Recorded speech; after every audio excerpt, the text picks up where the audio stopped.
الحمد لله القائل إنا عرضنا الأمانة على السماوات والأرض والجبال فأبين أن يحملنها وأشفقن منها وحملها الإنسان إنه كان ظلوما جهولا. أشهد أن لا إله إلا الله وحده لا شريك له وأشهد أن محمدا عبده ورسوله. اللهم صل وسلم على سيدنا محمد وعلى آله وصحبه أجمعين. أما بعد، فيا أيها المسلمون اتقوا الله، أوصيكم وإياي بتقوى الله فقد فاز المتقون. قال الله تعالى: يا أيها الذين آمنوا اتقوا الله حق تقاته ولا تموتن إلا وأنتم مسلمون. Muslimin yang dirahmati Allah Subhanahu wa taala sekalian, saya menyeru agar kita bersama-sama meningkatkan ketakwaan kita kepada Allah Subhanahu wa taala dengan melaksanakan segala perintahnya dan meninggalkan segala larangannya. Marilah kita memberi sepenuh tumpuan kepada khutbah yang disampaikan. Janganlah berbual-bual dan berleka-leka dengan telefon bimbit. Semoga khutbah ini memberi manfaat kepada kita semua. Sempena Hari Integriti Nasional 2023 yang disambut pada 5 November setiap tahun, Khatib akan membicarakan khutbah yang bertajuk Integriti Pendukung Kekuatan Umat. Hadirin sidang Jumaat yang dirahmati Allah, integriti menurut Islam merujuk kepada satu daripada cabang-cabang iman. Perbincangan integriti dalam Islam kerap kali dikaitkan dengan konteks amanah dan itqan, yakni bersungguh-sungguh dalam melakukan pekerjaan. Terdapat dua ciri-ciri orang yang beriman yang digambarkan oleh Allah Subhanahu wa taala, sebagaimana firman-Nya dalam surah Al-Mu'minun ayat 8. Wallazina hum li'amanatihim wa ahdihim ra'un, dan mereka yang menjaga amanah dan janjinya.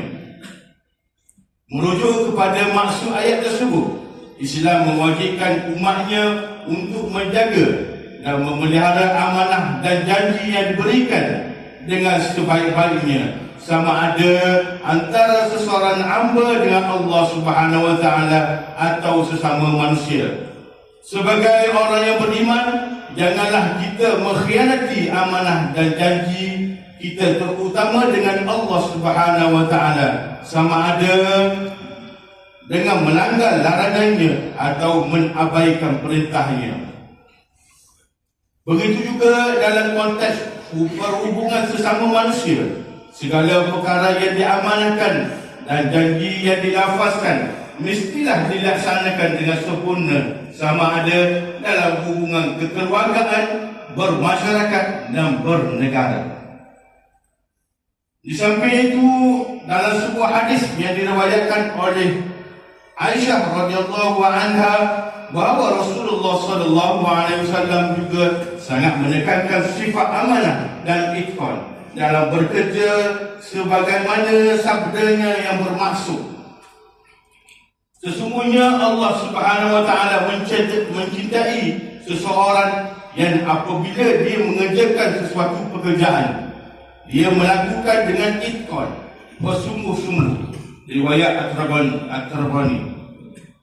Dari maksud hadis ini juga, Islam menitik beratkan supaya umatnya sentiasa bersungguh-sungguh dalam melaksanakan tugas dengan amanah, rajin dan memegang nilai kebaikan yang tinggi, termasuk mengamalkan integriti pada setiap masa dan setiap kerja.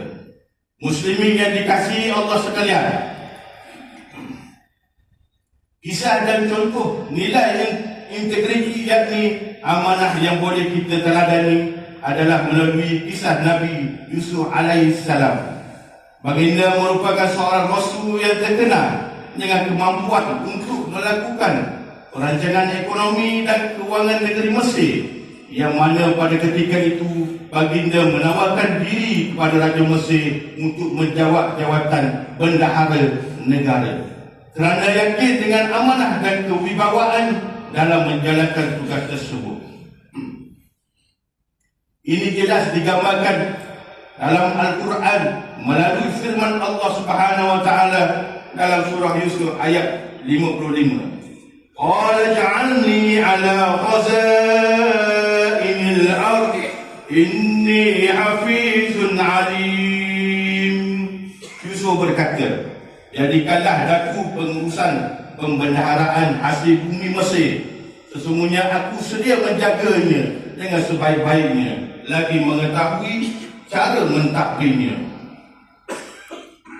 Apa yang kita dapat pelajari daripada kisah Nabi Yusuf alaihissalam ini adalah baginda bersedia berkhidmat bukan kerana mengharapkan jawatan maupun kedudukan, akan tetapi demi untuk menjaga kemaslahatan dan bagi memastikan pentadbiran negara dapat ditadbir dengan baik berlandaskan Al-Quran dan As-Sunnah serta khudwah hasanah.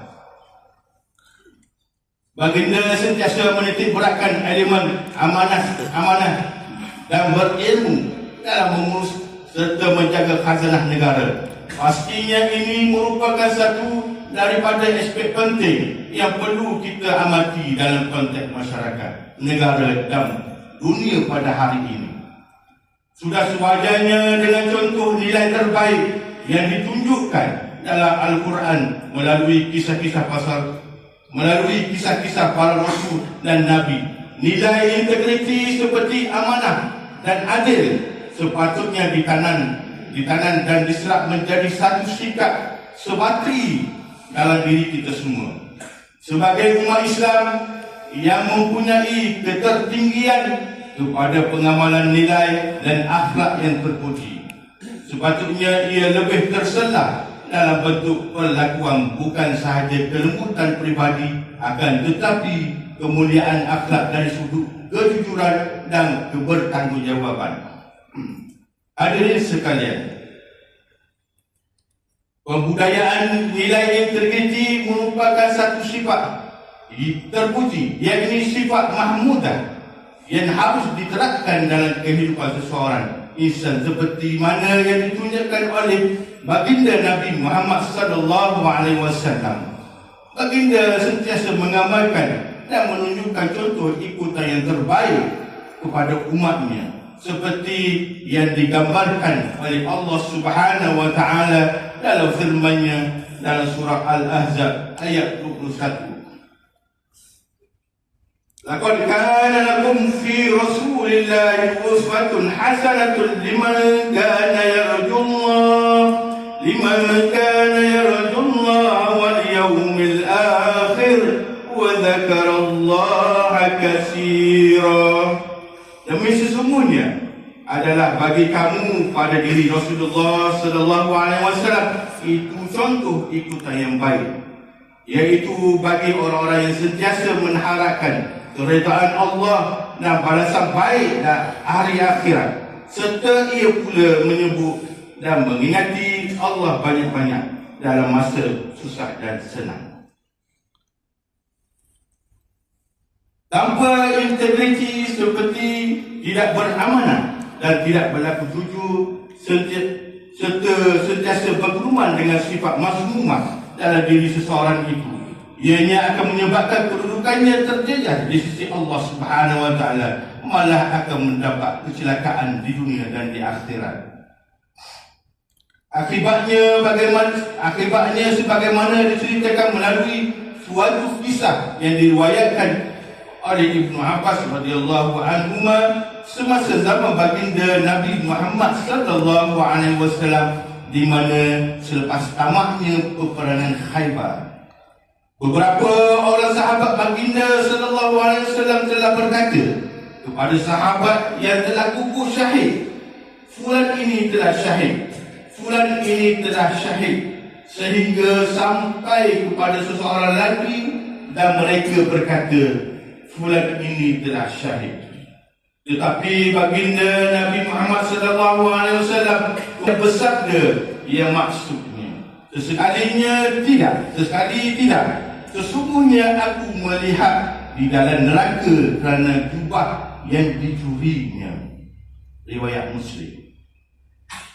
Walaupun hanya perlakuan tidak jujur dan tidak amanah mengakibatkan seseorang itu tidak terlepas dari azab dan hukuman di atas perbuatan itu.